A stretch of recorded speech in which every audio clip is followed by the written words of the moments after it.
Welcome to He Say, She Say, the live stream where legal principles meet the heart.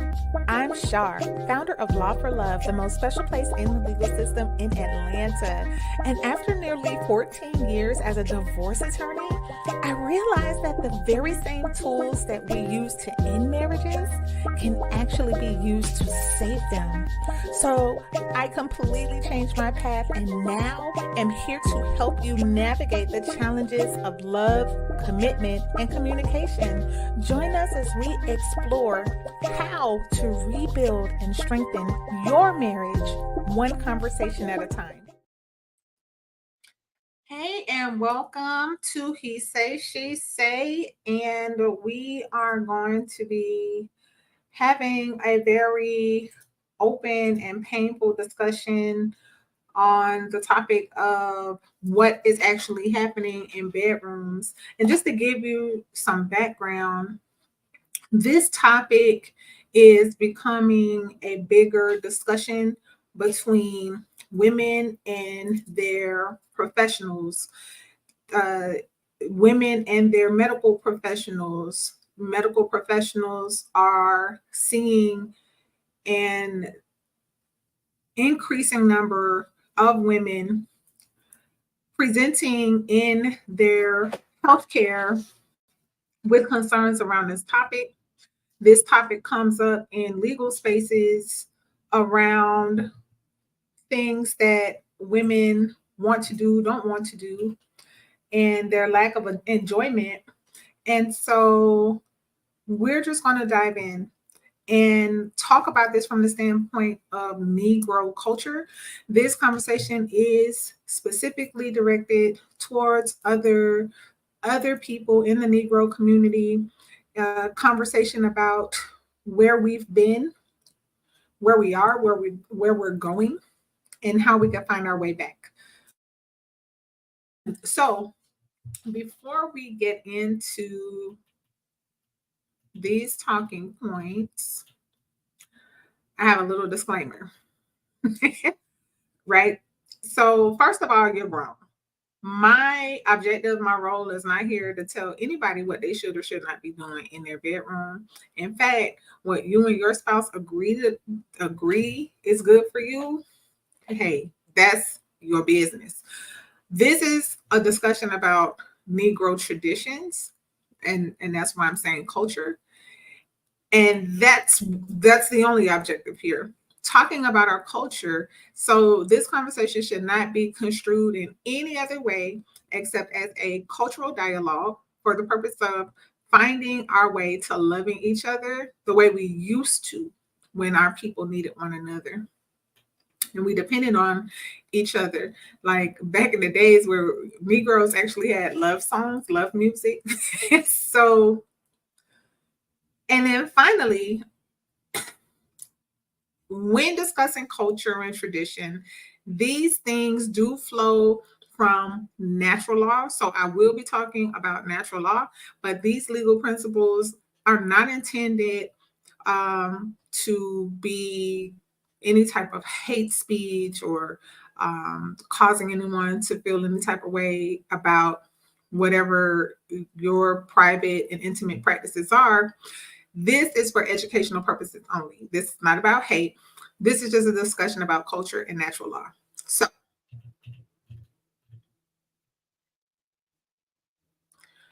we're going to be discussing when it comes to Negro family, particularly as between husbands and wives, how have we preserved our culture? How have we lost our culture? And is there any possible way for us to restore our practices to preserve our dignity in the most intimate spaces of our lives? That's the objective of us exploring these questions and considering how the answers to these questions can help us to reconnect with one another as men and women, as husbands and wives.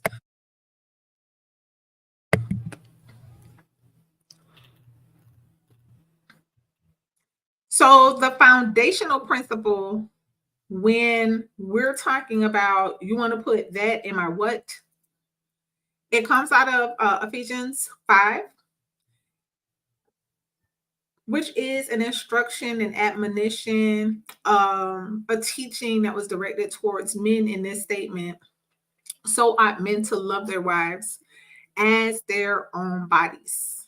He who loves his wife loves himself. Hey, welcome in, Auntie. Welcome in, Walt. I heard earlier today from Brother Michael that a lot of notifications are not being sent by YouTube. So I figure, there's a continuation of that little pattern of certain conversations not really seeing the light of day. But we're going to push on.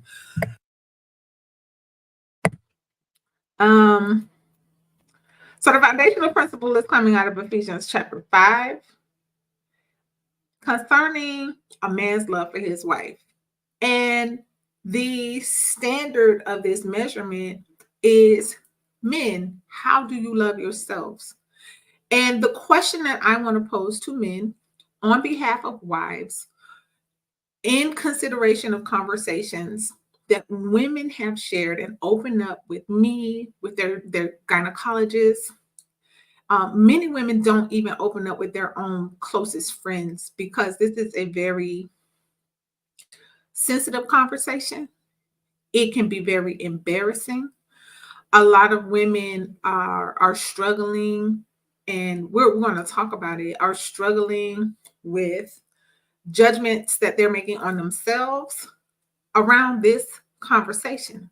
Hey, welcome in, Brother Fast Nickel. Welcome in, Sister Marilyn.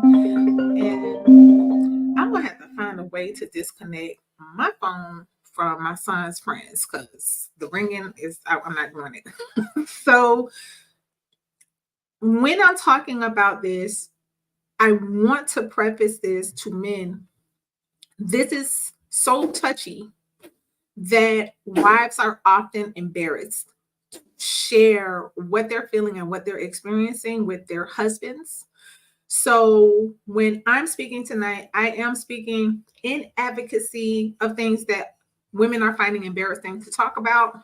And that's why I'm inviting you to engage in this conversation about our culture and why looking at our culture, looking at our history of loving one another might be the way for us to heal this wound that's taking place in us.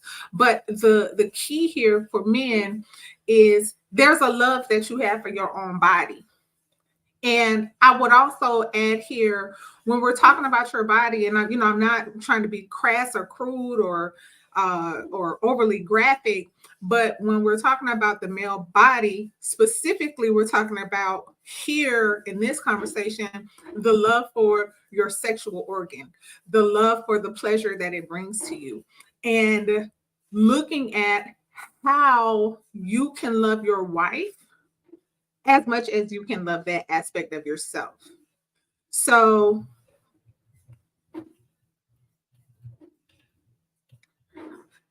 this is a quick review on intimacy because men, when you understand that women want intimacy, then sex becomes a non-issue for us. Unless there's something physically going on where she's physically unable to show up for you in the most intimate spaces.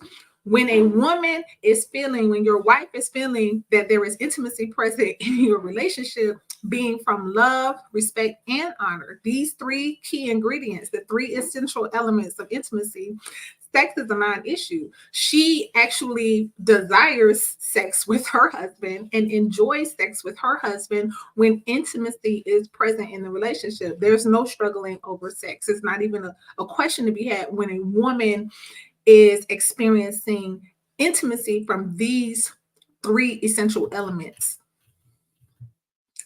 And a quick review, the question of love, when we're talking about, you want to put that in my what? Do you accept your wife and her desire for intimacy? That's the question, number one. When, with respect to whether or not you respect your wife, do you esteem her above your own sexual desires? Husbands, Do you esteem your wife? Is she more important than sexual desires that you have? And then finally, do you value your wife by not hurting her during sex? Let's take a closer look here. Quick little quiz for the men. When you approach your wife for sex, which desire is the strongest for you? Is it A, your desire to please yourself? B, your desire to please her? Or C, your desire to please each other, that you're both receiving pleasure? This is a real interesting. Last week I had typos in this area, and it was distracting to me, so I'm just gonna fix it live. So, how do you answer that question, brothers? Question number 2 for the quick quiz.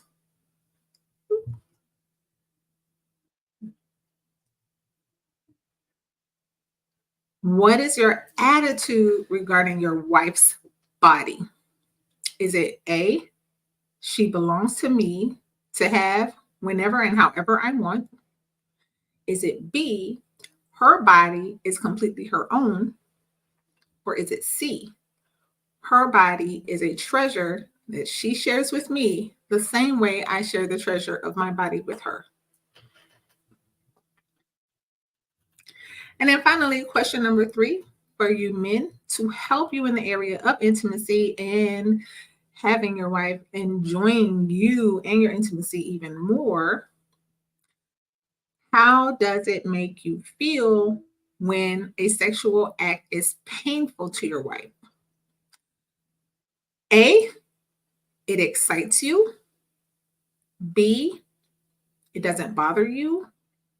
Or C, it bothers you because it's not supposed to hurt. So these questions are about our culture. It's about where we've been as a people together. Because I was thinking about this earlier, how my mother's generation, which is still alive and well today, and a conversation I was privy to between 2 women in this generation about oral sex, right? So let's talk about oral sex. This is the one that's this one is not as embarrassing for Negro women to talk about in the modern culture, but only a generation ago, it was like it was a non-starter for Black women. Like, Black women were not having it. Black women were not performing this act on no man. And the conversation that I was privy to again between these 2 older women, it was so much different than the conversation in my generation and people younger than me, because I was like, the cultural norm and the cultural understanding between Black men and Black women was that Black women did not perform this act. And it was acceptable because it was across the board that Black women were not doing this for Black men. In fact, it was understood that if a Black man, if a Negro man wanted this particular act, he needed to go find him somebody outside of the Negro community who was willing to do that. But over time, what has happened, that act in particular, right, it became normalized inside of Negro culture. And when I talk about Negro culture right here, I am speaking from the biblical paradigm, right, where there was this really interesting prohibition within Hebrew culture concerning the marriage of people outside of the culture. Again, this is not a conversation about race, it is a conversation about culture. In Hebrew culture, men were not to marry outside of the culture, and women were not supposed to marry outside of the culture. And a big part of that was to protect the culture. At least this is my analysis of looking at the biblical law and looking where we've been as a culture around this conversation regarding sex and sexual acts, that I believe part of that prohibition was that our people would not develop appetites for sexual acts that were foreign to us. And again, only a generation ago, only in the baby boomer generation within the Negro community, it was foreign for a Black man to even think about approaching a Black woman for oral sex. It was absolutely foreign. And when you consider what we know about pagan nations, what we know about other cultures outside of the Hebrew culture, they used sexual acts in their worship ceremonies. For pagan nations, all manner of sexual practices were acts of how they worshiped their gods. They were things that they participated in inside of these temples that were resurrected to deities that were not the Most High. And so part of this rule or this culture within Hebrew culture, I do believe was meant to safeguard our people against development of appetites that other nations had, which were connected to how they worshiped their gods. I had a conversation with more than one woman, in fact, about the topic of oral sex and how they felt in their marriage, right? And how their attitudes about oral sex were impacted as they deepened in their relationship with the Most High. And the way that husbands responded to this was rejecting of the wife's refusal or changing of heart towards particular acts. And I was speaking to one younger wife in particular, and as she was like expressing her spiritual journey in the conversation that she attempted to have with her husband about where she was developing in her spirituality around this topic, his response to her was explosive. He was he responded as though she betrayed him. And I could see both sides, right? It's kind of like you can't change in midstream and expect somebody to be okay with it. Like if y'all kind of started off doing certain things, then getting all the way in and getting a lifetime commitment and locking down some kids, and then finally you're like, yeah, I don't want to do that anymore. That can be upsetting. But in the area of a wife not feeling loved, and in the area of Negro women not feeling accepted, there is a sense of insecurity when she now has to fight with her own conscience in order to feel accepted by her husband in the area of a desire or an appetite that he has for something that she may not be enjoying.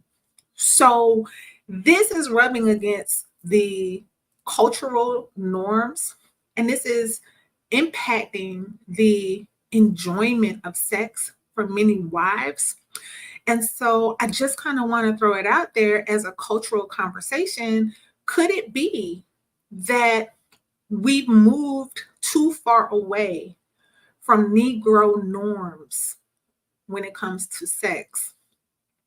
Did our ancestors in the times of, or what did they call it after Reconstruction, when all of this, Black wealth was being developed, were our ancestors, men and women, men and their wives, who were committed to each other, who were not divorcing each other, were they culturally, were husbands culturally expecting oral sex on this one? Were they expecting that from their wives? And look, I'm not here to say that you should or shouldn't, but I want to challenge us as a culture in terms of how we gatekeep our culture, in terms of how we find our way back to one another.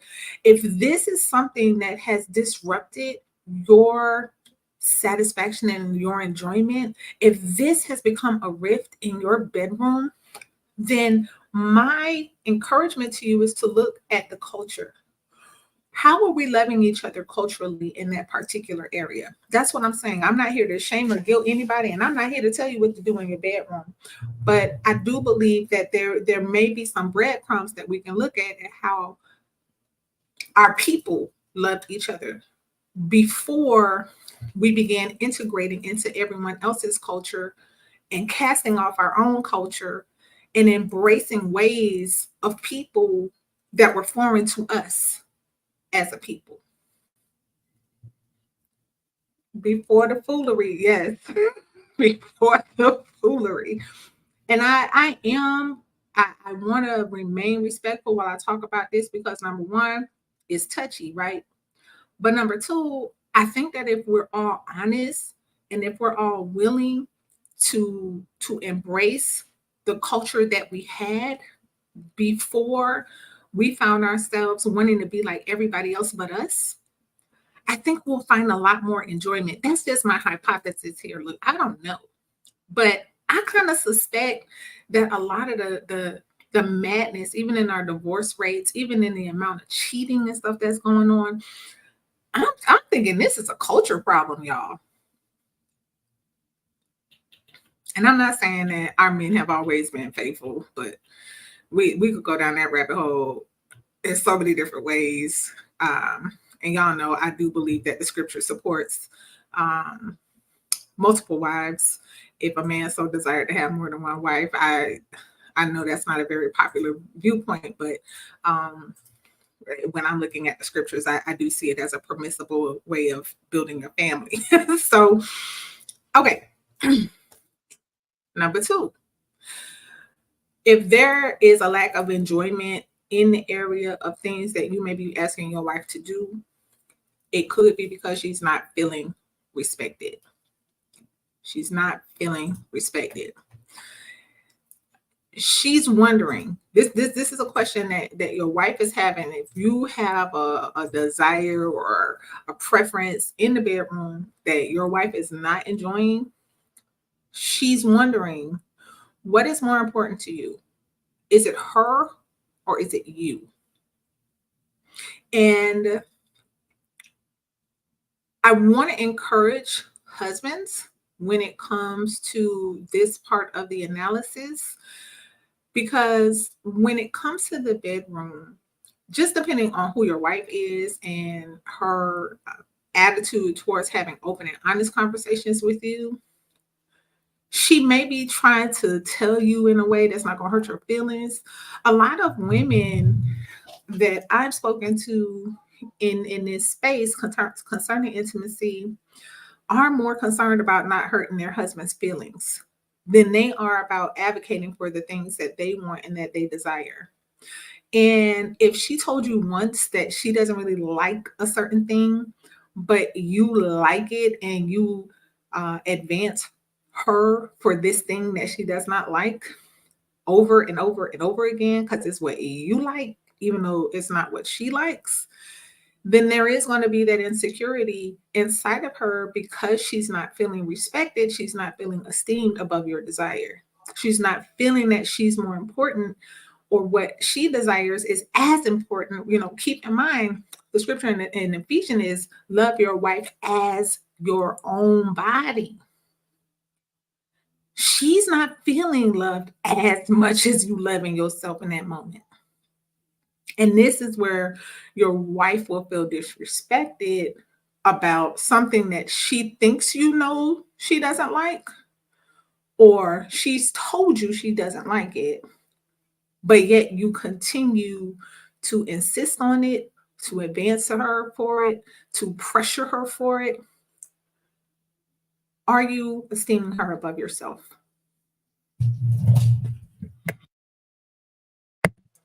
And here, when it comes to Negro culture,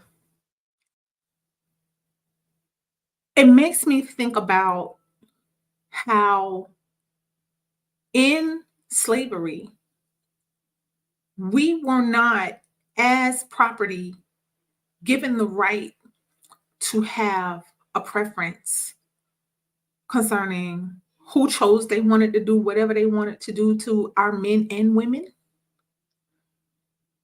We didn't have the right to respect in our sexual dignity. And part of the culture that's foreign to our culture is sexual practices and disregard for our sexual agency that we've embraced in different ways when we're showing up for one another in intimate spaces, when we're showing up for our husbands and our wives.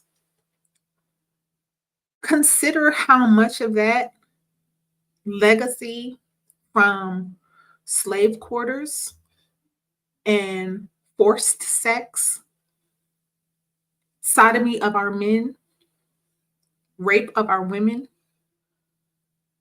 giving birth to children sired by cruel and selfish men. And even they don't really talk about much about, the abuses of our men from women outside of our culture. And to what degree has those type of practices infected our culture where we're not operating intentionally in intimate spaces with one another because we were disrespected as a people and our sexual agency was deprived generation after generation?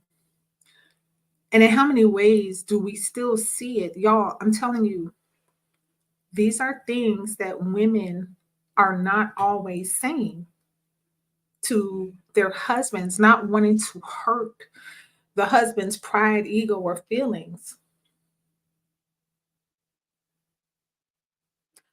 Well, let's talk about this. Slavery has nothing to do with this. This is 2024. I have the link in the description box. If you want to engage in a little back and forth, we're definitely welcoming you to come and voice your appearance. Become an atheist.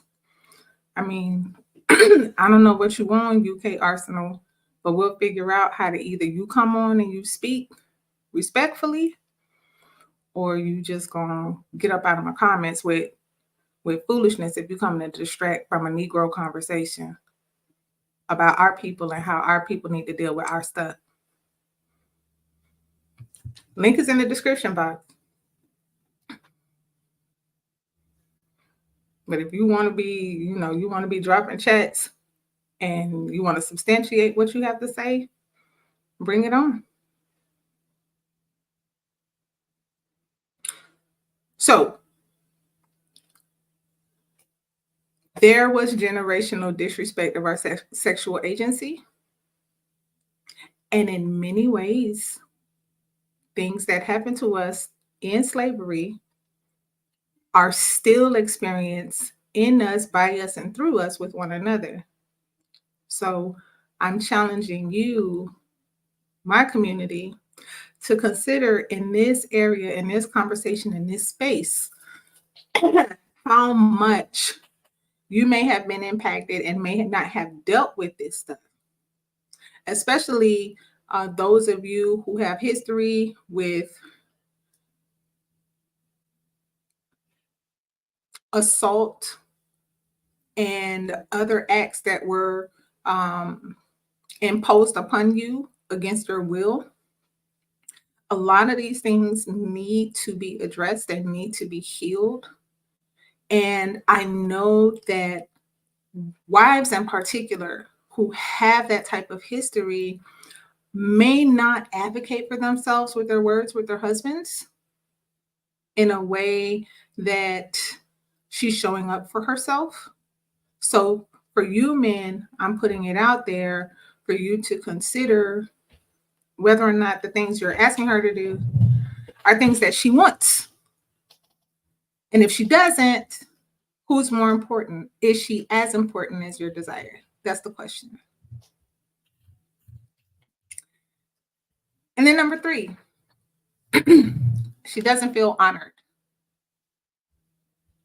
In fact, when I talk about the conversations that wives are having with professionals, whether it be their medical professional, whether it be their mental health professional, whether it's a professional like myself that is made privy of certain things because of my ability to help mediate conversations, there is a sense of humiliation that wives are experiencing when husbands are insisting on certain behaviors. And so, again, I want to talk here when I talk about pain, I want to talk about the act of sodomy, and I want to talk about it very openly and very directly because of how I've heard it experienced by women who are wrestling against themselves when it comes to something that their husbands are preferring and they don't enjoy.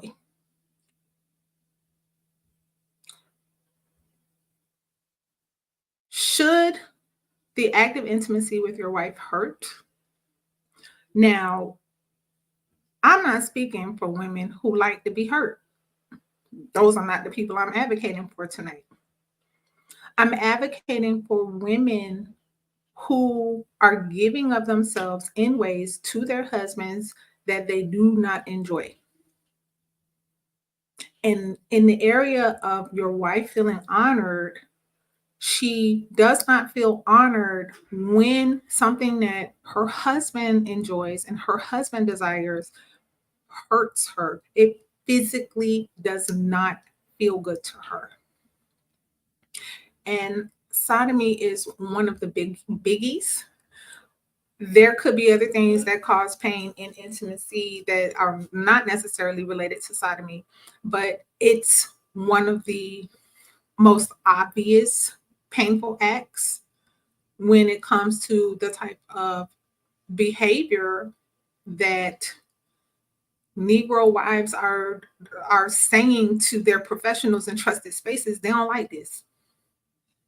They don't like this. Again, if you and your wife are enjoying this, and this is what how y'all get down, and this is y'all are enjoying each other, I'm not talking to you. I am talking about our culture as Negroes and how this stuff got introduced into our culture because historically this was not a Negro practice.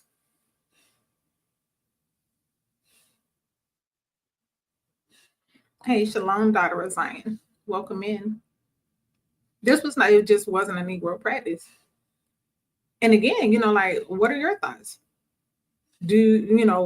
Are there any breadcrumbs into the ancient paths, into the ways of our people that you want to have considered in terms of our cultural norms?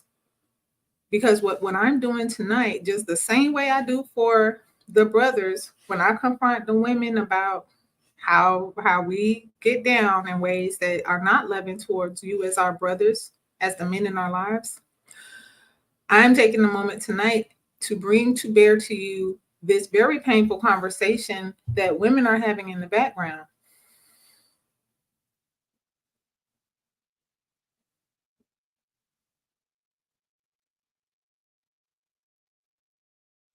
This is what I'm thinking too, Sister Marilyn. Especially given how Hebrew tradition and Hebrew culture flowed from Hebrew law, practices, the practice of sodomy was culturally forbidden. It wasn't our thing. It wasn't something that we expected a husband would perform upon his wife. Culturally, this was not our stuff. Culturally, this stuff was introduced to us by other cultures. I've heard it said, and any of you who have the deep dive on this stuff, I've heard it said, in fact, that specifically with regards to sodomy, it is an act that is routinely related to worship of Lucifer, Luciferian worship. That's what I've gathered around that topic. But this was never our culture.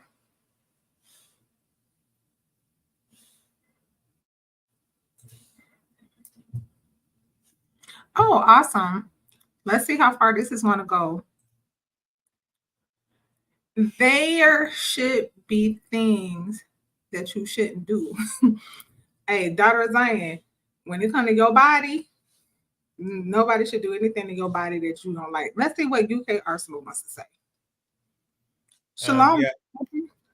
Yeah, hi there. Yeah. So yeah, I put in the chat that we've got to. It's not. I don't think slavery has anything to do with where we are as to culturally taking out race and everything. I think that's used as an excuse. Look, for me, if you as a woman is not happy with certain things, I mean, a relationship is negotiating, but you might have to accept that if you're not willing to do that as a woman, let's use me and you as an example, then I'm going to go somewhere else. This is the number one reason why men cheat too, because they're going to get that sexual, whatever that sexual pleasure is, from another woman. So I think this is why men have more than this is why men have more than one, have more than one woman. And if you read all the religious books, all the powerful people had more than one woman. And this is why, because I mean, like I said, I'm an atheist, but I'm saying is I was a Rasta. My mum's side were Christians, so you know what I mean. For me, um, I think it's culturally to fix. The solution is going to be polygamy, because most, if you really want to get to it, more women cheat than men now. Statistically, it's shown that women cheat more than men. So again, I think polygamy both ways is what it's going to take. So if you were listening, I mentioned that the Hebrew cultural text supports polygamy as an acceptable cultural practice. I personally do not challenge the validity of polygamy. Tonight, we're talking about what Negro men and women should be expecting from one another and should be sacrificing for one another. Because if at the beginning, a woman feels that the only way for you to accept her is for her to perform acts upon you that makes her feel humiliated or pain, then that, my argument, is not love, and culturally has never been love between Negro men and women. No, but I do not understand in our cultural paradigm, in our cultural history, that Negro men expected to humiliate or to hurt Negro women in sexual practices. I don't know any historical foundation for that relationship dynamic between our men and women. Well, here's the thing: we don't really know. You don't really know somebody's relationship unless they really tell you. So there's a gray area there, isn't there? That may be the case, but what I'm bringing to the conversation are the things that women are saying in private and sacred spaces. I'm coming to the conversation having witnessed baby boomer women, Negro women, all state and agree and confirm that in their generation, it was not expected that a Black man was going to get head from a Negro woman. That was just the expectation of that generation. And brother, what I'm suggesting here is that those practices were introduced into our culture by people outside of our culture. And if you want to go get it from multiple women, somebody else, you want to cheat, and that's your justification, live your life. I'm not here to judge that. What I am here to say, though, and what I am here to reveal to husbands who want to love, honor, and respect their wives is that if their wives are not enjoying it, then they No, may you're want right on that. Yeah, then more. don't do it. Yeah, you shouldn't do anything that your wife don't do. It's to be honest with you, both sides need to have the honest conversation to say like what you don't want and what you don't like, and then he's supposed, you know what I mean, if he wants certain things done, maybe women have to be flexible and say, okay, you know what I mean, certain things you do with, you know what I mean. But I think, look, All things should be negotiated. well, I actually take the position that no woman who does not want to do certain things that a man tells her he likes and he desires and he has an appetite for, if she cannot have a clear conscience with doing those things with him for the rest of her life, she need to walk away from that relationship. Don't even do it the first time, because the first time sets a precedent that he's going to expect it. So don't do it. If it's not something that you get down with, do not give it to him. That is my recommendation to Negro wives or future wives. If look, you have a policy, nobody going in your back door, don't do it the first time. If that's your desire as a man, you need to go find a woman who enjoys that. Here's the thing. Here's why I, with all your Hebrew, your Hebrew woman, right? I am. Okay, for me, all these, including your Hebrew men, you know what I mean. In reality, they they have the same sexual desires as us non-religious folks. Yeah, really and truly. Yeah, across the board. Yeah, because men are men, whether they're atheists, whether you want to call them weak men, strong men, they all have the same desires. Religion to me is just another cover, right? I'm not a religious person. But you're a Hebrew. You believe in Like a deity, that's my so culture. therefore you're religious. You No, have I'm somebody not. you No, no, believe no, in. no. Religion You are. is an institution used to control, and it is actually an extension of the political system. Culture is culture. And tonight we're talking about culture. I'm not here having a religious conversation about what you should and shouldn't do. I'm I here know talking that. about the I asked you though if culture you were of a my Hebrew. ancestors. I am a Hebrew by culture. My culture is Hebrew. My culture and customs are Hebrew. This is You not a said religion. this is your culture and customs are Hebrew. What I'm trying to say to you, you worship a god, don't you? You worship what is the god of And you the worship the God of self. huh? So we both Huh? worship a God. You worship the God of I self. don't worship. I'm an atheist. Oh, you're a God to yourself. I'm not a god to myself. Yes, you are. Because if you don't believe in a creator, then you are God. You worship yourself and you do what the hell you want to do, regardless of what anyone thinks, because that is what you choose to That's not what do. atheist. I We abide by natural law and the law of the land or whatever. Yeah. That might be the case. I have a very close brother who is an atheist. Both of my brothers are atheists. And Okay. I'm not here to judge you on that. I'm just here to clarify for the record that I am a Hebrew by culture. Okay. And my customs and the customs of my people is what made us distinct as a nation.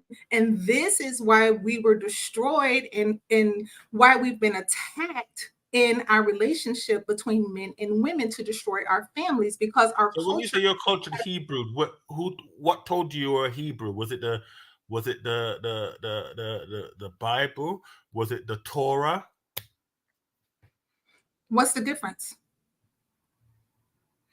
What I'm trying to say to you, you said that your culture is you're Is going the by your Bible culture or by let a me book. ask you this, is the Bible or the Torah a religious book? Yes, they are. No, they are not. That's the problem. And They when you are a religious understand, book. no, they Is are it not. all right? So the Quran. So would you say the Quran is not a religious book then? The Torah in the Bible, and you're actually getting us a little off topic. And I do think that if we don't get this back on track, then Okay. I am going to have to No. politely. All right. Then. So let's go back to it, Audra. I like I said to you, um, as men and women, we have to negotiate from the very beginning what we do and what we don't do. Some men will say, okay, you may let's just say you don't do it from the other end, yeah. You do it from only then most men are gonna say, okay, then fine, I'll miss out on you know what I mean. That it just depends. It just depends on it depends on how freaky your man is. That's what it comes down to. True. And Women are and also freaky. and the question for tonight's conversation is, how did these appetites, how were they introduced into our culture? I don't think it comes from anything outside. It's something that's always been there in every man of every race, right?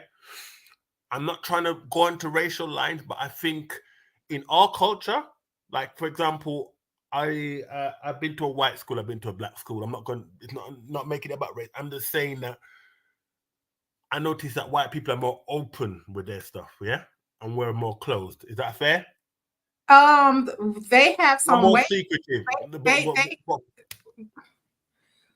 they have some ways that are not our ways. So, like, That's true. here's That's one true. example. Here's one example. I never heard a child call their parent by their first name. As a Negro child, I never heard a child call their parent by their first name until I heard it from a friend outside of our culture. And Okay. inside of our culture, that was like a recipe for getting your mouth smacked and your teeth knocked out of your mouth, because that's just not That's true. That's culturally, true. that's That's not true. us, That's true. right? That's true. You know, my parents were Caribbean, and like I said, certain you know, what I mean, you call you call certain people mammy this or whatever, yeah. And we have a brother that's challenging you about all men's appetites. He says that he's heterosexual and has never even thought about committing an anal act. I never did This I is mention. not an appetite. This is not an appetite of that comes just, But just by virtue what of being a man. I'm glad he's done that. I'm glad he's done that.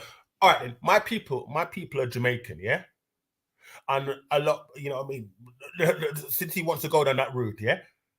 When you talk to when you talk to a lot of Jamaicans, they all say they don't go down and lick, yeah, right. But you as women know that's a load of nonsense, yeah. Yeah, the vast majority of them do, right? Um, and they do a lot of other things that they don't, you know what I mean, mention, including what that brother just brought up, right? Um, So again, does this mean that it what you're saying is really kind of pointing to the conversation that I'm inviting is about our culture. Why is it that we don't talk openly about it? Because we're not culturally, we have no, not we do need accepted it. to. We No, have no, not we do accepted need these. to. We do We need to. need We don't to. have that, and this is kind of the reason why. This is kind of the reason why we go and you know, what I mean, divest and all these kind of things like that, right? Because we don't have an open in our communities. You know what I mean? We don't have these honest discussions. It's kept secret. Like for example, the reason why I said I think for the black community on a whole, if you take religious out of it, I think it's polyamory because both women and men are doing the same thing. You know, both most relationships, most of the people having um, sex are people cheating. Most of what goes on in our society, you know what I mean. Like I said, women are cheat. Women have husband. She's cheating on her husband. husband have wife, he's cheating. So what I'm trying to say is, in other words, it's six of one and half a dozen of the other, as we say in the UK.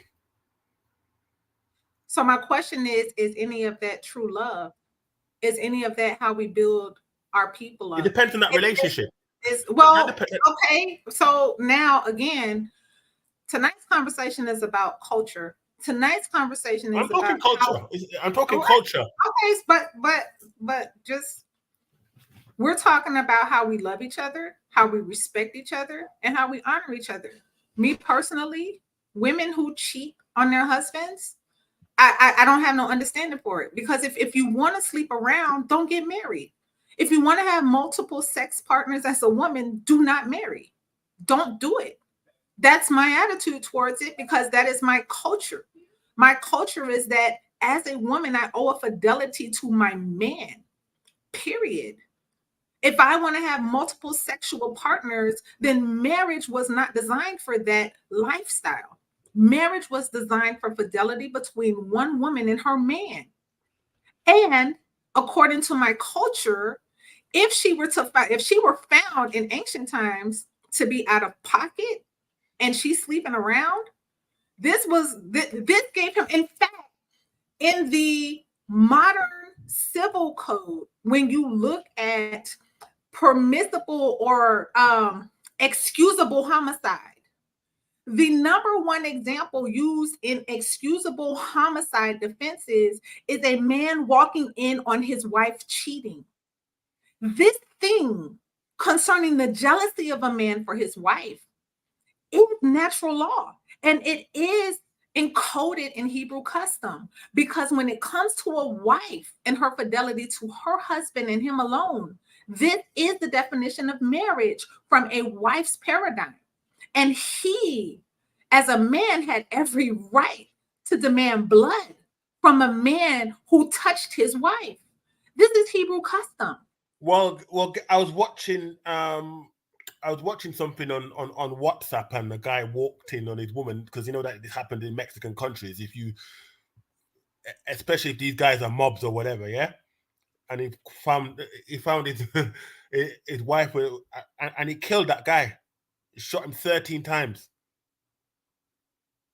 So And everyone understands why he lost it when he saw some other dude with his wife. Like, this is natural.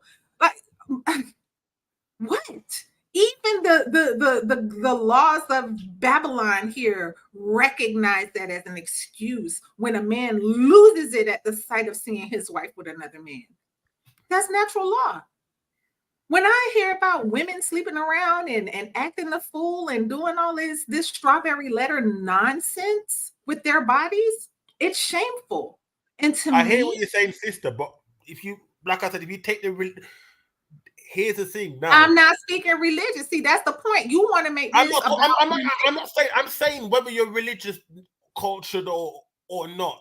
The men and the women was are it doing the ever same thing. acceptable The in men and women Negro are doing the same culture? thing. Has it ever been acceptable in Negro culture for a wife to sleep around when she's married?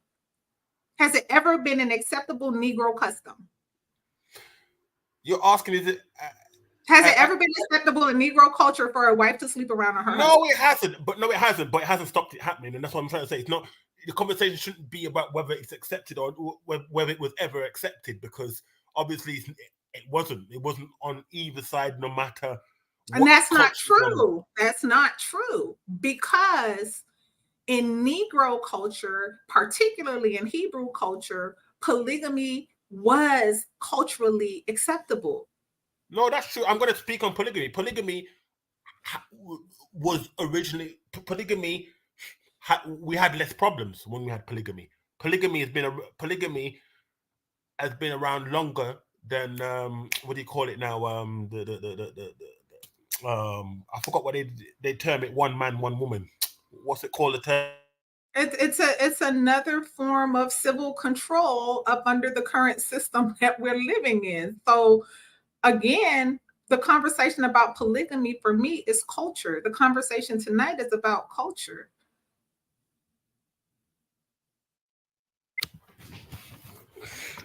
Get this. see.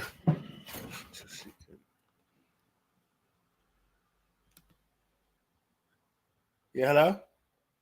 Yes. Sorry, yeah, my. I don't know if it's my internet or your internet. Yeah.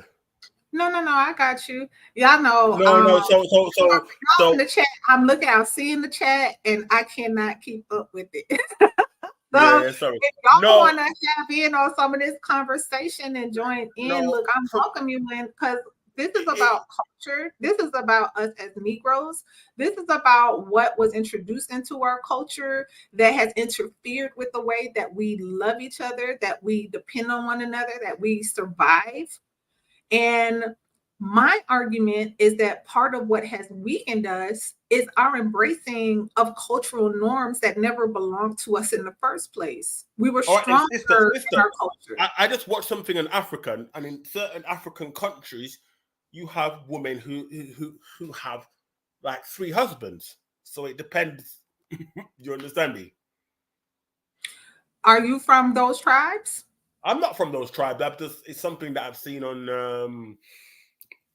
on TikTok. Yeah. Would you accept being husband number three to one No, wife? no. So that Not that personally. would be what I call an But what I'm outlier. trying to say to you, there are men that are willing to do that. But this would be an outlier to Negro culture. We're talking about Negroes tonight. I'm talking I know we're talking about about Negro culture, so but I'm trying to so say to you, I think outliers. it's always been there. You've always had women who've had various things. If you go back to kings and queens, and you go back to what they call the pharaohs in in Egypt, and you go back to it, yeah. So if you're talking culture, I think that is, you know what I mean. It's I'd love to hear from and if you are a Negro man who are willing to be husband number two or husband number three to one wife and you share one wife, I'd love to hear from you. no, I they're in your chat. They're in your chat, but they won't necessarily come forward and say it or admit it. But hey, you know, I anyone who talks to me behind the scenes has the right to confidentiality. This is why I'm privy to the kind of information we're talking to tonight, is because I do work in discreet places. I my work is in the intimate spaces of people's lives, which is why, for the benefit of the culture tonight, I am advocating for wives who don't want to be sodomized, for wives who are having some conscientious wrestling within themselves, feeling that their husbands will reject them if they're not doing things that make them feel humiliated. And my question to husbands is, do you love her as much as you love your sexual appetite? Are you willing to desire or pleasure your wife more than you are seeking to pleasure and desire yourself when it comes to the question of how we love each other? That is the question and the challenge tonight.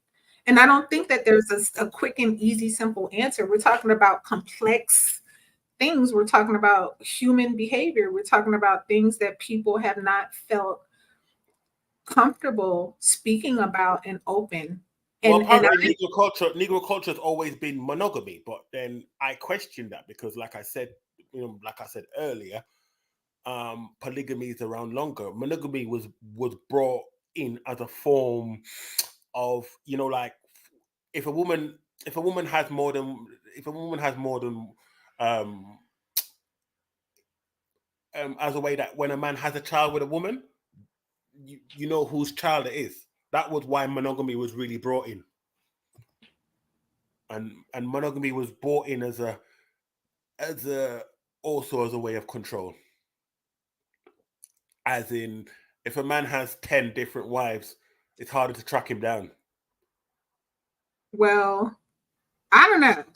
Um, I'll be That's my thoughts fascinated on to hear from any man who'd love to be a second or third husband. But welcome into the conversation, brother black Hey, man. how you doing? Hey, how are Hey, you? how Welcome you to the discussion. What's on your mind? doing? I just wanted to say I'm a African American man. I'm not mixed with any other culture or anything like that. And My culture has always just been simply just like soul food, soul music, and things like that nature. And I mean, I've watched porn all my life. I've slept with different women all my life, things like that. Never ever has somebody approached me with anything anally, or have I thought about doing anything. Yeah, when it comes to that particular thing with anal and the conversations that women have opened up to me about it, women do not like it. Again, there are some women that they get down with all kind of stuff, and that's their cup of tea. I'm not advocating for or against them and what they got going on. I'm here to talk about the fact that wives who have not found a place of safety in their own bedroom with their own man, they don't like it when they're opening up to someone like myself or to their GYN. And in fact, I want to say, was it Brother Red? Did you mention earlier about the incidences of colon issues that have been developing in Negro females as a direct result of the increased activity that's taking place with this sodomy business? It is beginning to manifest in disease, y'all. No, well, that's true. It's apparently Houston, Texas. The statistics are not very good for black women. It says that despite white women having more sex with more men, you've got diseases like syphilis, gonorrhea, all sorts. A lot of you have diseases. Um, so it's, How do I know other women like it or not? Again, if women who enjoy being sodomized are having fun, that's their business. I am talking about Negro females who are speaking in confidence in these discreet spaces with professionals like myself and with their gynecologists, and they are complaining they don't like it. So That how is is it that they? for tonight. Well, I'm sorry. well, Go let ahead. me say this: if a man is doing that, that's called rape. If sorry for you to be grape, yeah. If you say if you don't like something, I'm not supposed to do it. It's Right. it's as simple as. And if it's something that I need doing, I find another partner. That's how it's Right. Like, supposed to be. are they being forced into that, or they agreeing and They're Because acquiescing. what They're you got to remember, acquiescing. some women do anything for right, men. So that's the problem. And right. that's the point. The point is Oh, okay. this: if she feels like you're not going to accept her unless she does something that humiliates her or hurts her, she's not advocating for herself. That's why I'm opening my big mouth tonight for husbands to consider, or even ask your wife, if you are engaging in this kind of activity, you like it, check in with her and ask her, do you enjoy it? Because when they're opening up in these spaces behind the scenes, they don't, but they're acquiescing. They're not being forced, but they're acquiescing. Why? For their husband's acceptance. The other reason is that Negro women are feeling the need to compete with women outside of our culture who worship black men. Come on, y'all. Let's be real here. No, I don't think that's not fair. I don't think it's that. Look, any quality man is going to have all races of women wanting. Is the And Negro man not that's the how it's. most desirable man on the planet? I'm sorry. Hands down, the Negro man is the most desirable man on the planet. No one can compare. You're not going to move me from that position. No, that's fine. I'm not What, challenging what, that. what about the I think you ladies in the chat? misunderstood. Ladies in the I think you chat. misunderstood what I said. Okay. Okay, I just want to get a one in the chat. If you think the Negro male is the most desirable male on the planet, can I have a one? If you do not believe the Negro male is the most desirable male on the planet, give me a two. Please, I'm just asking for the sisters in the chat to validate what I'm saying. Because look, you're not moving me off of that position. I got 3 brothers, 3 sons, and a husband, and they all gorgeous. It's all outdoors. And for me, there is no more desirable man on the planet than a Negro man. Well, look, this is why you got Bill Gates' daughter with a black man. So, to my point, the women of the world worship Negro men in the bedroom, in your sexuality, in your prowess. It is the thing that white girls dream of and whisper and talk to their girlfriends about. They have to have you or have one of you at least once. And some of them, once they go black, they never go back. We all know this. These are, look, we know these things. These are indisputable facts. So when the Do you Negro really want to female, go down that rabbit hole, though? Do you really want to go? What I'm trying to say is that because I thought we were trying to avoid, that kind of divesting interracial.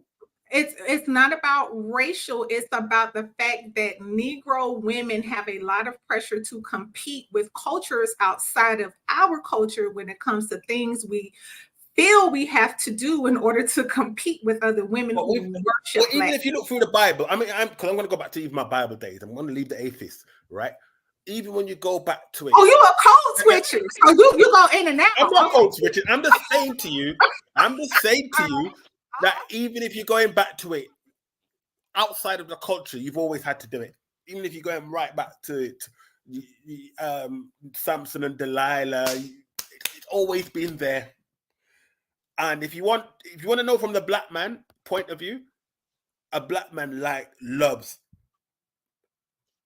any sexy woman. I grew up. Got great pair of boobs, nice ass, pretty face. In fact, I would say men in general, right? Only shallow men will go. Oh, you know what I mean? You're over, yeah. I understand that men will go with anything that, if a woman is throwing herself at him, saying throwing the coochie at him or whatever like that, that's easy for any man. I grew up in New York. I grew up pro black. I grew up thinking about nothing or nobody else than a black woman. I never slept. I never slept any of these other cultures like that, and never wanted to. You know what I'm saying? If I died and never, slept with a Chinese woman, it would be nothing again. You know what I'm saying, to me. And so I just always grew up being into black women, and I never thought of violating them. I always thought of black love. You know what I mean? So that's just the way I grew up, and I'm just African American, just one African American. And that's kind of where, I'm kind of like looking at and I'm asking, like, how did we get to where we are, brother? Black man is fair, because we used to have love music, right? You could kind of see that even when they started taking over our music, and our music went from this, y'all know the sound of black love when you hear it in our music. Like it doesn't even exist anymore. Like it's not even a thing anymore. And that's kind of where my thought process is, and where I'm really wondering, how much intentionality we as a culture want to have to figure out, how do we love each other again? How do we get back to the era of love music? How do we get back to that place? I'm hearing you, brother, when you're saying, look, I've always loved my sisters. Like, how do we get there? Because it's not about excluding anyone else. Anyone who knows me very closely knows that, I'm a hodgepodge of intercultural experiences. My life is very intercultural. I work with people all over the world. I'm not here to, exalt one race over another. In fact, I believe race is a construct that creates confusion and division. And that's why I'm being very intentional with my words when I say Negro and culture, because with Negro comes this shared experience of the fact that we were separated from a place where we used to belong. Whether you got dropped off in Brazil, in the Caribbean, or here in the United States or elsewhere, we were all separated from a culture that belonged to us. And there were breadcrumbs of that culture when it came to the way that we as men and women interacted with each other. And so, brother UK Arsenal, when you talk about polygamy, look, I'm there with you. You know, a lot of women will disagree with me when it comes to the cultural validity from our historical text concerning polygamy. You're not going to move me from that. It's my position because the the documentation, the history support it. But is that the total fix? No. You know, when you begin to talk about women and you begin to talk about, and again, I am here to talk about husbands and wives. We as women, we understand how visual our men are, that our men want or enjoy looking at a pretty face or whatever you find sexy about a woman. But I'm also here from the standpoint of talking as a wife to husbands about their wives, that your wife does not want to be objectified. Your wife wants to be respected. She wants to be honored, and she wants to be accepted for the things that she enjoys in the bedroom. So my challenge to all of us is, can we search for those answers in our cultural history? Can we search for those norms, even if it includes polygamy, brother UK Arsenal? I'm not even going to debate with you about that because I believe it's absolutely valid. But I do not believe that it is ever acceptable to objectify a woman and boil her down only to how pretty her face is or how attractive her body parts are, because those body parts are really just about us making babies, nursing those babies, getting them here. My sister and the brother would agree with me. Men are visual. This is just it.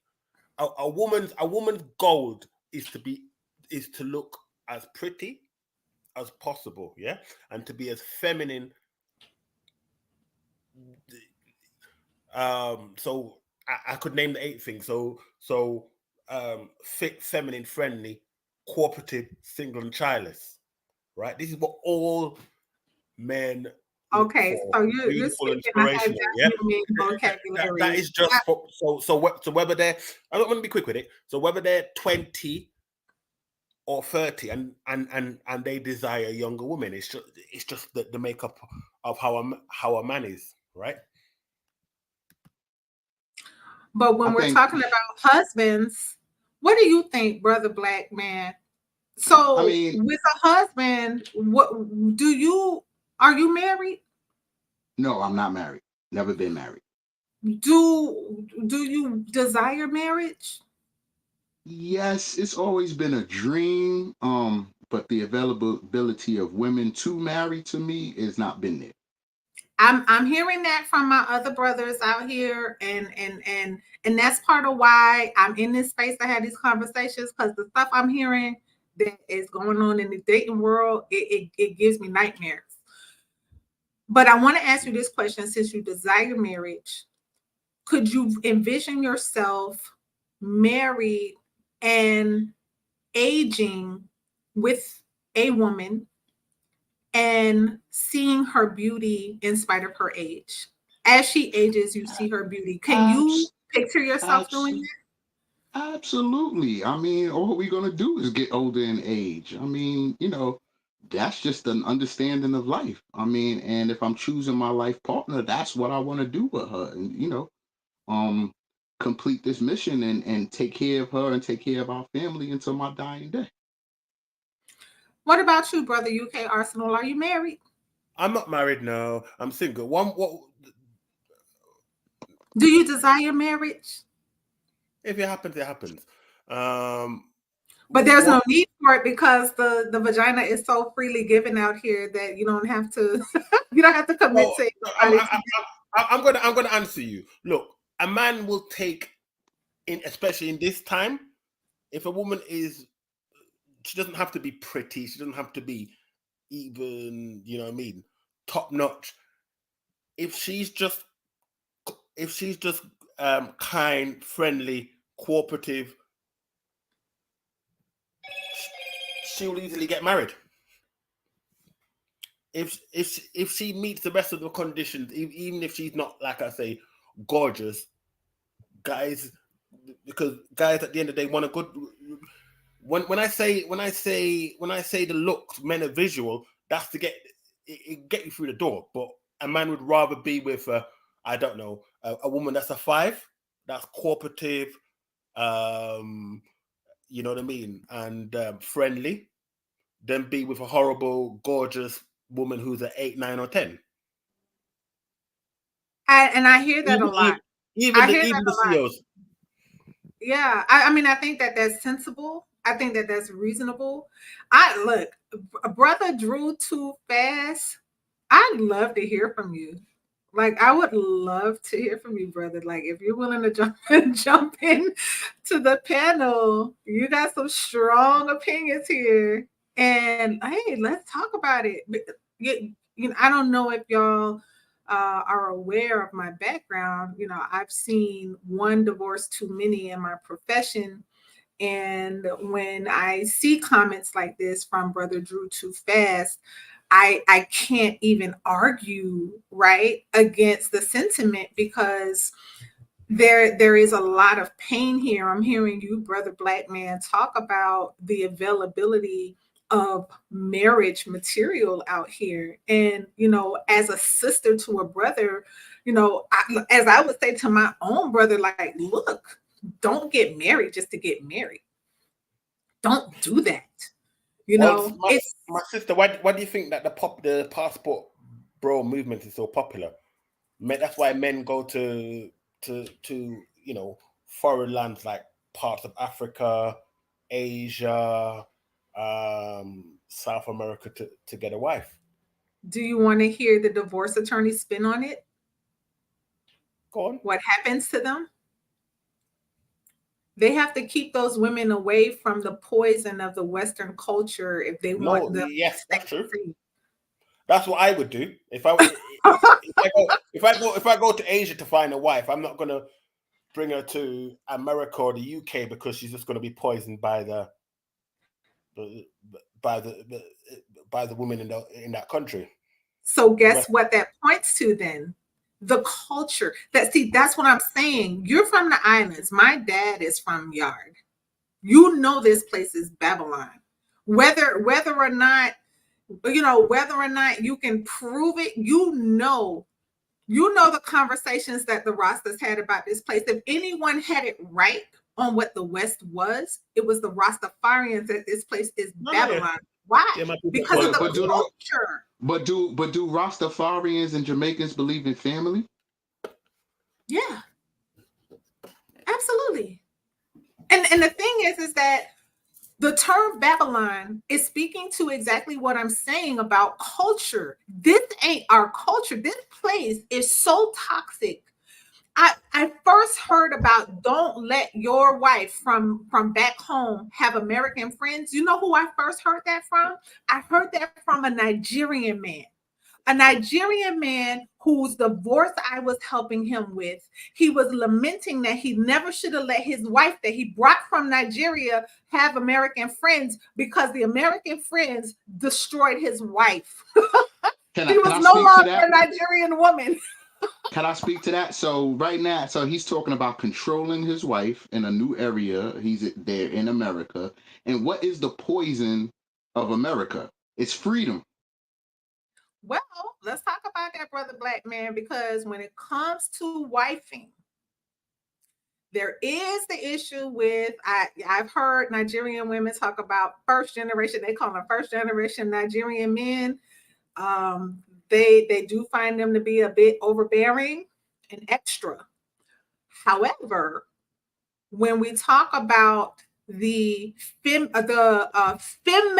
culture of the United States, of Babylon, it's a dangerous It's a dangerous thing because even me, right? I'm pro Black man. I believe that men have final authority in the family structure. I have had to learn how to stop insisting on having the last word with my husband and let him have the last word, even if I think he's dead wrong, because I learned how to submit to him by shutting my mouth when he's had the last word. And it's not because he controls me. It's not because he dominates over me. It's because I had to learn the opposite of the feminist culture that we grew up in here in the United States, that taught me that I could get loud with him, that I could storm out of the room on him, that I could curse him Well, out, right. and I could give him my behind the kids, right? That's how I was conditioned. I was trained in this culture. That's why women are so disrespectful with our words towards our men. It's feminism. Well, y'all are sacrificing a relationship with your man and order with your man for that. For that freedom to do that, to say that, to be able to, freely express that. And at what cost? And most women, if they're honest, will tell you that they need their man and that they're willing to learn how to submit once they realize that feminism has failed them. These are the conversations, brothers, that I have with women behind the scenes. When I have conversations with women about submission, they're admitting I need a man in my life. They don't Well, want feminism. so let me ask you a question about that. So, what do you say to a woman that says that they only submit to real men? So I don't know. I've That never had a. that may be image of a I, thug or something. I don't know. I don't know if you could tell, but I don't really spend a whole lot of time with women that's drinking the feminist Kool-Aid. And the reason why I'm gonna spend a lot of time with women that's drinking the feminist Kool-Aid, because they have to come to the point where they realize that feminism is a lie before we can really engage in productive I, conversations. I'm African American. I never asked no woman. You said a key word, a buzzword, submission. You know what I mean? Which is floating around. And I grew up African American my whole life, and I never used this word, never thought about this word. I always thought relationship was we was just gonna work together and take care of our family. I'm not asking you to submit to anything. I'm asking you to submit to taking care of our family. I mean, I thought that's something that you would naturally want to do. I never, you know what I mean? These are all, I don't know who's, bringing up all these things and trying to cause all this contention between us, but I'm speaking for African American Black men. I never So, used this word, never thought about telling my woman to submit to me. I'm thinking more about agreeableness, like, working together. well, brother black man, let me give you an example that comes exactly from your same paradigm with one of my clients, African American man, and his wife is feminist. And one of the first discussions that we had, he said to me, he never said to her, he said to me, she just refuses to submit. And I'm like, well, what do you mean? She refuses to submit. And he had all of these examples of her getting the final word, her overriding things that he disagreed with, her doing what she wanted to do. And essentially, their relationship ended up him making decisions to make her happy rather than making decisions that were best for their family. And ultimately, she lost respect for him and she divorced him. Right. Because that's a Right. masculinity. Like, yeah, like he didn't he married her. So, but like he didn't have his masculinity. He didn't have that impression over her, like to where he already had that order of he got the last say or whatever. You know what I'm saying? She's gonna be working with him. She was expressing her dominance, and he didn't have anything for that. Like that could be a character personality type of thing. Well, maybe, right? And that's why I am inviting a conversation here, because when I speak with men, they're not men who are beating their wives over the head, say submit to me, but they are saying, hey, I don't feel like I'm respected in my role as the head of the family, because there should be a head of the family. When I'm coming from a place of talking about culture and the order of family, I do strongly believe that order begins with the man having the final say. And it's such a powerful paradigm for me, and what I teach other wives is that by allowing your husband to operate in that space and to function in his final authority, we actually we shed off a ton of weight and a ton of burden, because the consequence falls on him. Will we feel it as their wife? Yeah. Will our family feel it as the family unit? We're all affected by those consequences, but the burden of that choice, the burden for that final call, rests on you as the man, and it should. One of the biggest complaints that I'm hearing in the manosphere is that women are too masculine, which that's a whole nother conversation, y'all. I don't even believe that that's a true. I don't even believe it's a. I believe it's a false construct. This masculinity, femininity thing. No, If I no, it is. Some women behave just like blokes, and I'm sure that yes, man is very they yes, behave just like. And again, as guys, the guy you're talking about, his sisters, and his female family, I'm sure they would have told him, "Don't bother with her." But again, sometimes the looks and the fact that she looks so gorgeous, maybe I don't made him go ahead and marry her, but there would have been signs already that she don't. And well, he admitted. the problem with us men is we're not likely to leave relationships. The statistics show that Right. 80% of women, yeah, and when call it educated, 90% leave relationships. I think maybe some of us don't want to think, because we don't want to be seen as we have this image that we want to be seen with a woman. You know what I mean? Because in the men's world, it shows you're about something when you have a woman. Yeah, you don't Well, could that be natural you want to law? be, yeah, Could yeah, that yeah. be No, because we were you made want to for be each other? considered straight as well, yeah. So it's, you know what I mean. You want to be, But if she's acting masculine, she's not complimenting my masculine. Exactly. And that is the other reason, or point that I wanted to bring up for consideration to husbands who are like preferring sodomy with their wives. If she's masculine and you're sodomizing her, are you in a heterosexual relationship? Like, is she not just a Well, man with breasts? well, Like, to me, sodomizing, and all that type of stuff. That's like you trying to like humble her, or you trying to like, that's a sexual act. That can be like you like demeaning her, or like you kind of like, you know what I mean. That can go into different realms of the mind. I can You see know what that I as mean? well. I can see that as well. It's so complex. And at the end of the day, if we're going to talk about finding our way back to loving each other, then the question is, as between a husband and a wife, how do you pleasure your wife? Because The old fashioned way. if you have if you have intimacy, she's going to desire to pleasure you anyway. That is the one thing that I want to impress upon husbands in this space. Like, there's this thing where women get married, and if you were involved with each other sexually before you married, it seemed like she was always ready to have it, and then after you marry, she don't want to have it anymore. And the question is why. Well, the reason why Well, is that's because a she's not feeling respected. She's not feeling honored. She's not receiving pleasure. And so that's what my challenge and my question is can we find it again in our culture? Can we find it again in that place where we're honoring and respecting each other? Can Negro females no longer be put in a position where we have to compete with other cultures that are not our no, own?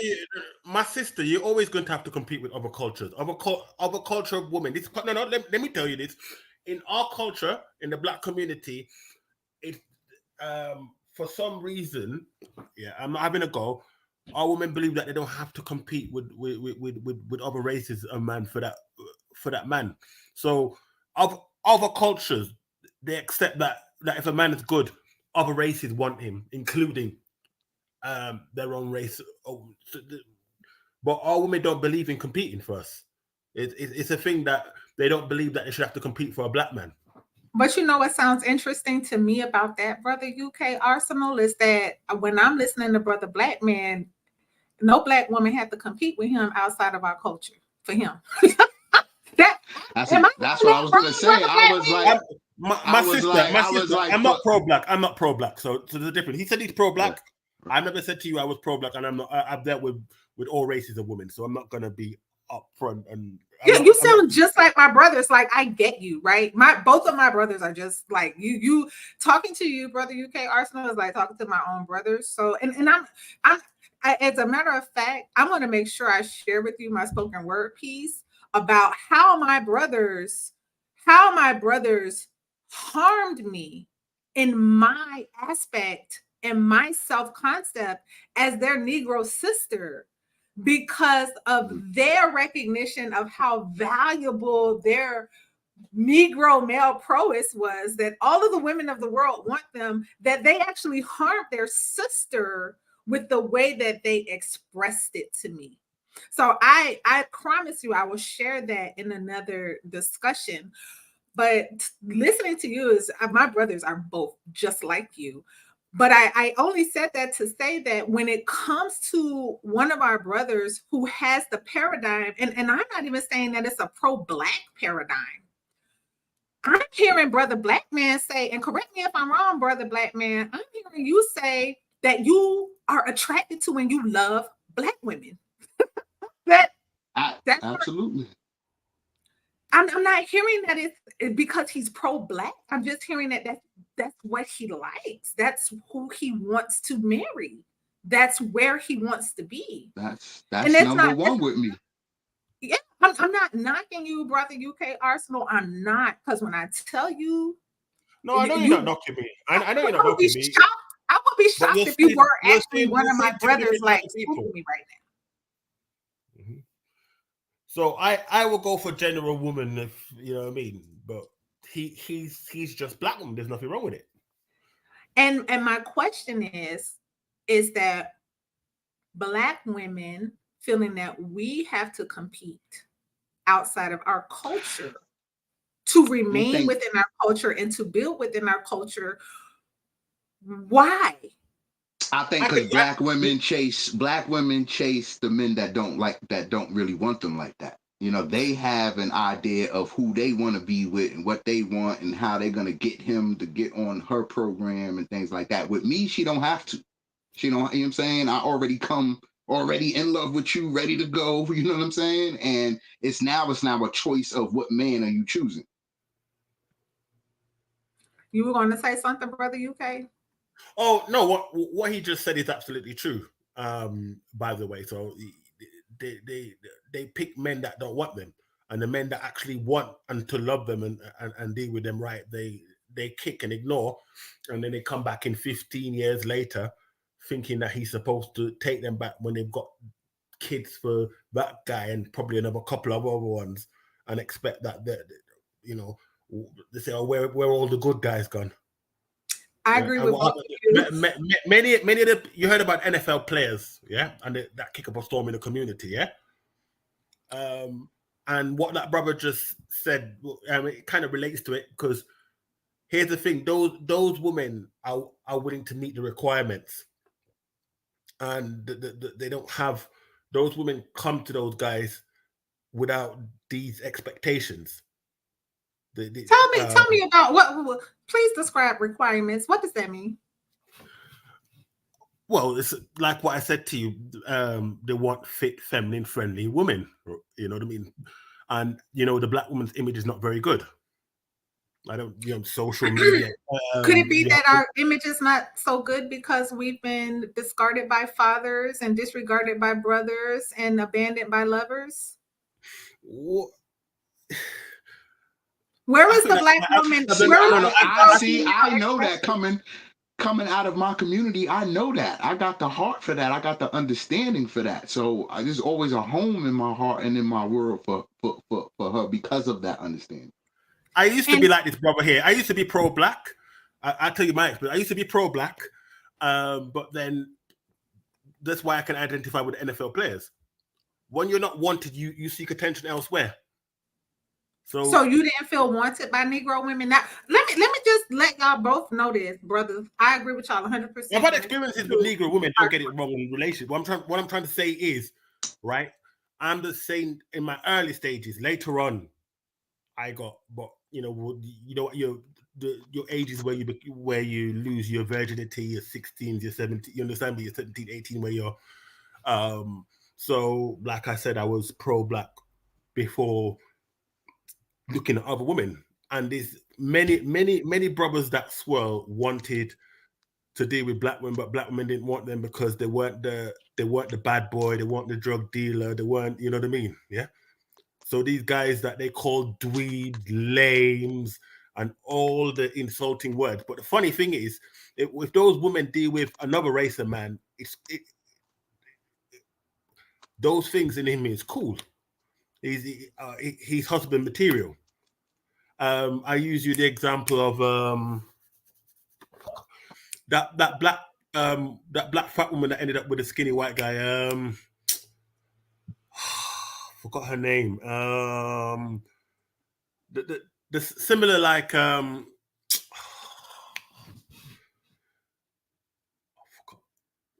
forget it anyway. But like I said,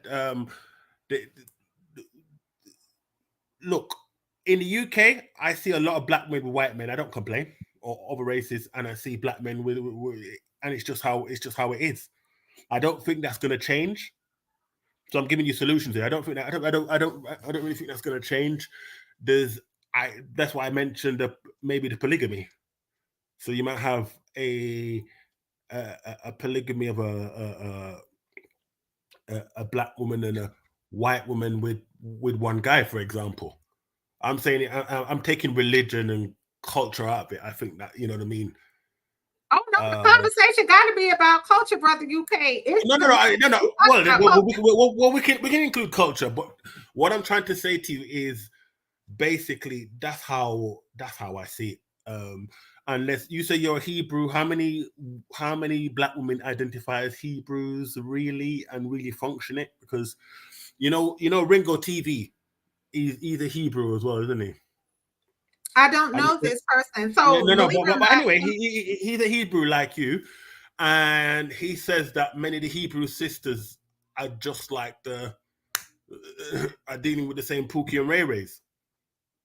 So, and the issue, if you're talking about culture, then the reason why we're having the conversation tonight is because we've grown so far away from one another, and there was a time within recent history where our survival depended on having one another.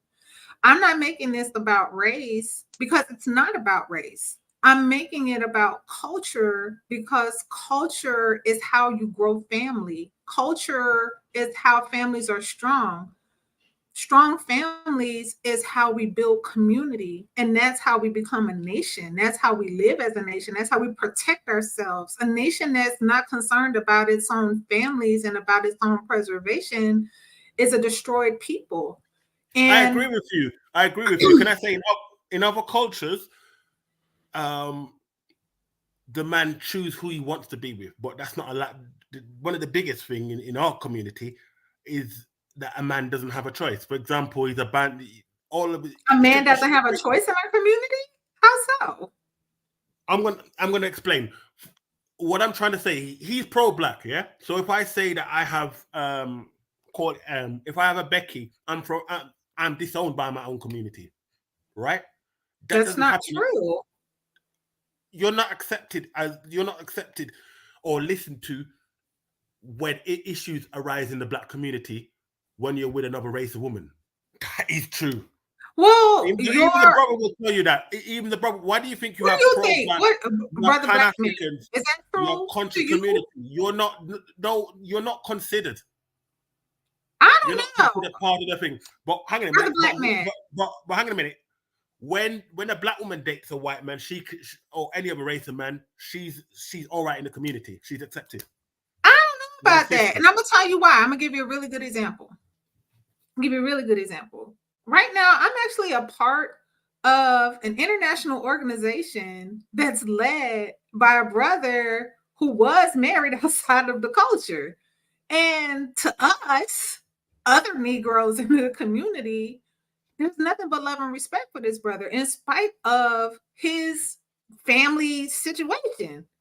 And, you know, there, him being excluded from having any influence or impact, or his voice having any power in the community is actually a non-starter when it comes to us, because our community in particular, we are looking at how we need to move together as a people to preserve what we have. That's why we're having a conversation tonight about the culture. How do we love each other again? Look, if you have found I'm love about that. outside of, Look, sister, I'm even all right with a black sister having another race of man, right? I'm cool with that. But what I'm trying to, yeah, and a black man, whatever, having another, and we be, like you said, together. But I don't think that's going to happen, because the sisters that swirls hate black men. They hate to see black men with other races of women. do you want to Even know why? Do you want to know why? go on. Because she hasn't healed from the wound of being rejected by her own man. And my question concerning any black man that's married outside of the culture, the Negro culture, do they desire secretly to be with a black woman, a Negro female? Does that desire ever leave them? If I'm honest with you, probably not. And I tell you, but like I said, our sisters don't make it. We off So the chain. Look, I'm gonna tell you tonight. Tonight, I really wanted to challenge men to think about how you're showing up when it comes to what wives want in the bedroom. But I dish it out to the females equally, right? We as women, as a culture, we got a lot of work to do. We got a lot of healing to do. In fact, my brother said it to me this way, because we talk about this stuff all the time. My brother, my brother said, black women are done. This is his words to me. Black women are done. You guys are done. He's like, I understand what you're saying. I understand how you're advocating for other black women, but you all are just destroyed. His plan is actually to move to another country and essentially purchase a wife to have his kids. Then, he just lives happily and respected in his manhood. That's my brother's plan, because he's given up on black love. He has. And when I hear my brother speaking like that, when I hear other Negro men speaking that way, I hear unhealedness in Can I us. say I agree with your brother 100%? I feel like the black woman's done in UK, Europe, USA. I can't talk about Africa, but I hear Nigeria is going to be the next feminist country, because they're saying that 50% of them are women, so they need to be thing. So there's, you know what I mean. But I agree with him, I because told you sound like my brother. That's why I'm not upset. I'm actually appreciating that you're coming out and you speaking openly about this, because that's exactly why I'm here. I'm here because I know what it is to be that broken black woman who hates seeing our men outside of our and your brother will tell you how black women look at when we're on the street, how black women look at us. Tell me, working certain stuff, how working do they certain look? stores. Well, they look at us like we're robbers, we're thieves. In other words, they look at us like we've been in a relationship with them and messed up their life. And you know what? I'm sorry that that's what your experience is when you are being looked upon by one of your sisters. And if nothing else, if I'm the only voice in the wilderness crying out, we love and need our men. And if no other black woman is willing to say this openly and publicly, I'm speaking on behalf of plenty of those women who are right here in the chat tonight who agree with me that we love you all and we need you, and we need you in your strength, and we need you to heal from all of the crap that has happened to us, that we've done to ourselves, and that we continue to perpetuate because we have embraced everyone else being better than us. I hate hearing stuff like that, because that's what's kind of sent me on my journey into healing from my own disdain for seeing interracial relationships. I wasn't always okay to talk about these things without tears coming to my eyes, because Black male heartbreak was a part of my paradigm that I had to navigate through, and I had to learn how to heal from. Just like all the other Black women that we're talking about, the ones who are done, the ones who are finished, the ones who are ratchet, the ones who are not wife material, the ones who are out here acting a fool, cussing you out, giving you looks and acting, all the ugliness that we're talking about when it comes to Black women. It's all true, and it's all valid, and it's all heartbreak, and we're all hurting. And that's the reason why I'm inviting a conversation about culture, because we got to figure this out. If you want to abandon the culture and you want to, go off into your world and just enjoy the rest of your days with as many wives as you want and have your fun, that is your right. My paradigm is, how do we build a nation that respects each other, that does not play when it comes to anyone disrespecting us? Because one of the other things that we long for as women is for our men to fight for us again. You used to fight for us.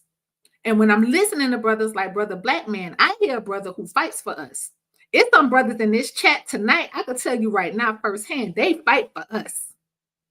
Even in all of our mess, they won't allow a man outside of our culture to come up in here and disrespect us in their presence. Why can't we have that again? That's what we want.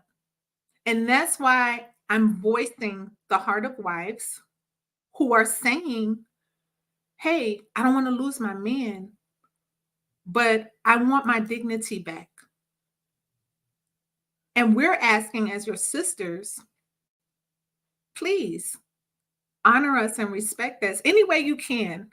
I'm not telling you to tolerate any disrespect from any sister, because I won't tolerate it. And these brothers, and some brothers in the chat, they will let you know about me. Let a sister disrespect one of my brothers, she gonna get the business from me. I check women. I check women for disrespect quick, because we need you. And that's just my attitude when it comes to it. We need each other. We got to find a way to love each other again. I appreciate both of you brothers. I appreciate you, Brother Black Man. And I want a wedding invitation when you find your wife, because you desire a wife. I'm serious. You desire a wife. And so when you find her, Shar wants an invite. Because I'm going to be the first to celebrate you. You hear me, brother? All right, I got you, sister. Let me tell you, you remind me so much. So my husband, when I got my first gray hair a couple of years ago, I told my husband, I said, I don't think I'm going to dye my hair. And he's like, okay. Look, you're going to get old. The longer we live, the older we both going to get. So what?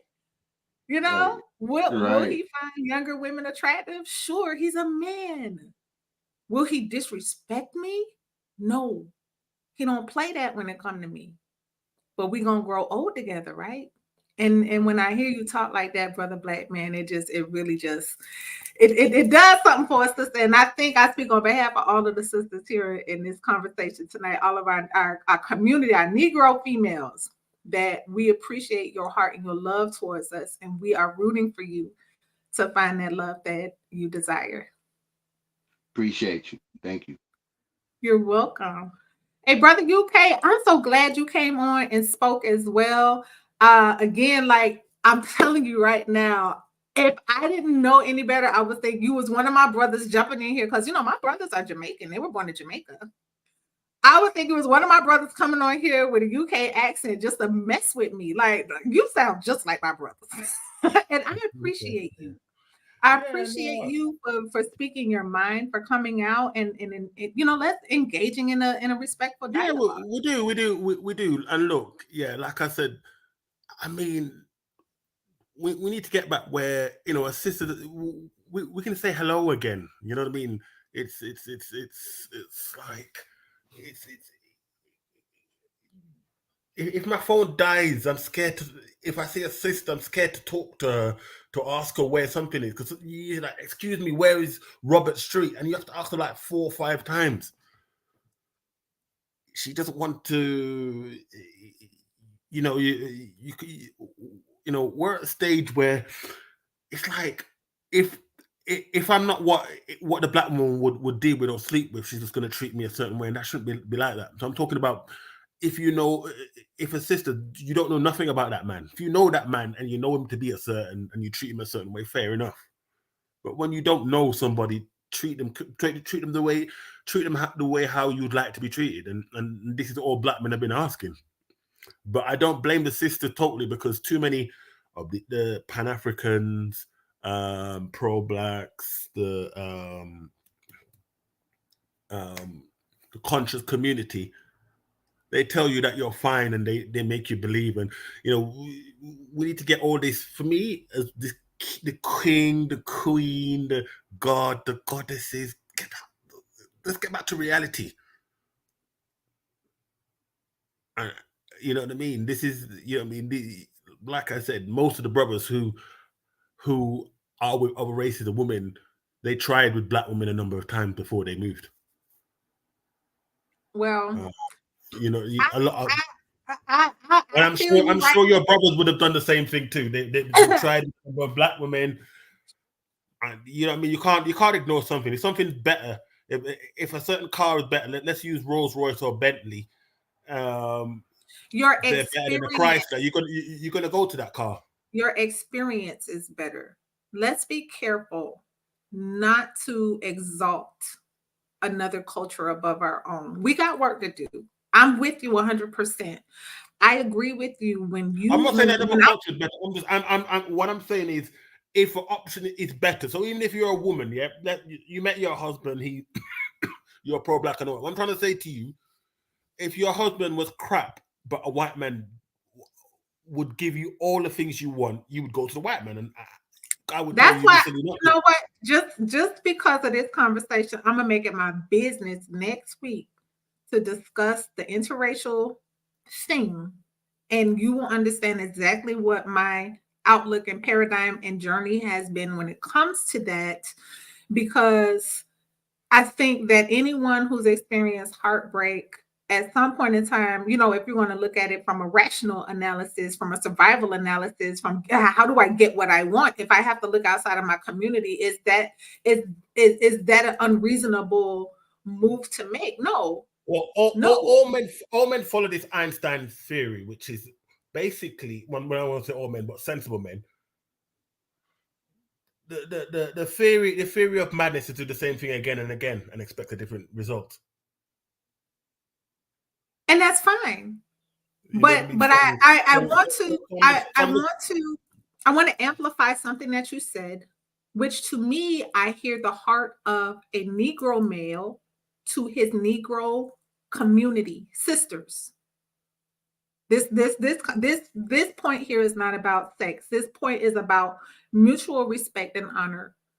If you see me on the street, it's okay to smile at me and give me eye contact as another human being, and to not scorn me as being the face of every other Black man that hurt you. I think that is a fair request. I'm hearing that as the cry of a Black man towards his community. And I think that's valid for you to feel that way and to express that. And I appreciate you voicing it the way that you voiced it. My only thing is that when we're talking about us, we're talking about us and our value, not comparing ourselves to anybody else, not competing with anybody else, because me personally, we shouldn't have to compete with nobody else for us. We are all we have. And if we begin to regard each other that way again, we can begin healing and helping each other in our respective healing. But I appreciate it. Brothers, I'm going to go ahead and put y'all in the back and give some final comments. But thank you for joining. And I appreciate you so much. You made this a very engaging discussion. Thank you for having me. Yes, thank you. So there we go, family.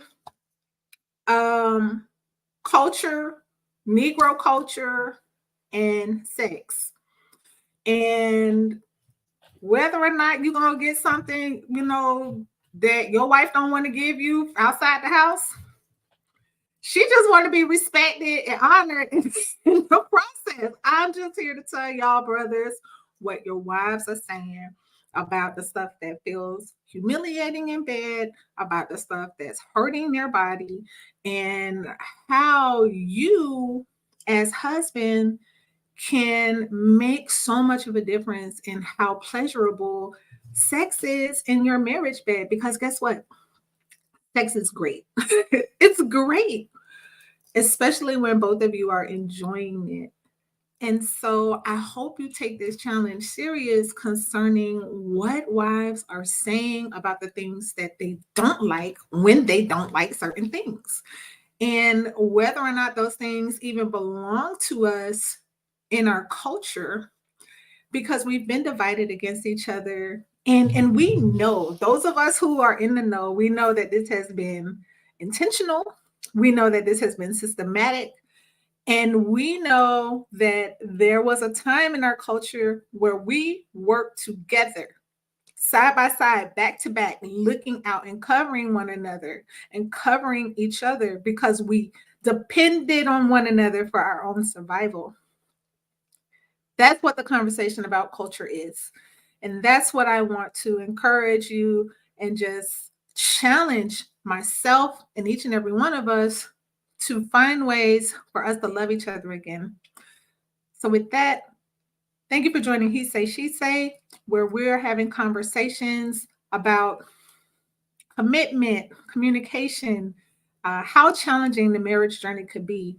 And although our panel guests tonight are not married, I'm hoping that there was something here of value when we're talking about the culture and we're talking about what our men are feeling, ladies. We can all do a lot more in the area of respect and honor to love and accept each other again, just the way that we are. Let's not compete with a culture outside of our own. Our culture is so awesome. It affects the entire world. Everyone wants to be like us. So why do we need to be like anyone else? Especially in the bedroom. Y'all, I look forward to talking with y'all next week. Hugs.